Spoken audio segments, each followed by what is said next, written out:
I am a killer, but I just killed my boss. A few days before, he gave me a job. Assassinate a super rich man. But that night I failed. I only killed a dancer.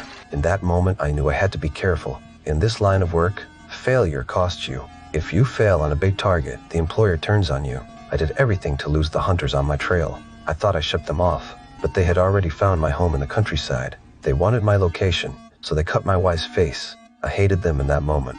I stopped hiding. I wanted them to pay. My wife said the attackers were a man and a woman. They left in a green taxi. I dug out gear I had kept for years and a fake passport for a disguise. I dressed like a tourist, drove the streets looking for a green taxi. I found it fast, but I did nothing at first. I only noted the taxi company. At night I went to their office, checked every car's GPS logs. One car had been near my house 2 days ago. I wrote down its plate. The next morning I waited at the garage. When the car left, I followed. When it stopped for a fare, I got in. I pulled a gun. I asked about the man and woman. The driver remembered them. The man was sturdy, the woman tall and thin. They took his car straight from the airport to my house. Left an hour later and went back to the airport. He didn't know where they went next. I knew he had given me everything, so I killed him. I couldn't risk him talking.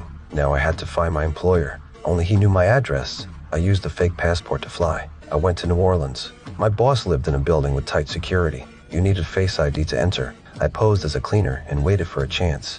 Soon a courier opened the door. I grabbed a trash bin and followed, but there was another locked door. I crouched and pretended to drink water. The courier came back out. I jammed the door with my foot. I walked in with a gun and a toolkit. The secretary froze when she saw me, but my target was not her. I ordered she to tie the boss to a chair. Then I tied her in the bathroom. The boss knew why I was there. The employer wanted me dead after I failed. My boss was a businessman. He gave the hit and my address. I pressed him for the client's name, but he refused to speak. So I had to use force and drove 3 nails into his body. If not removed, he'd suffocate in 6 minutes. But he kept silent to the end. I put him in a suitcase. I left no trace. The secretary was terrified. She spoke before I asked. She took me to her apartment. There I found the hit order. It had the killers and the employer. Before I left, I had to do one more thing.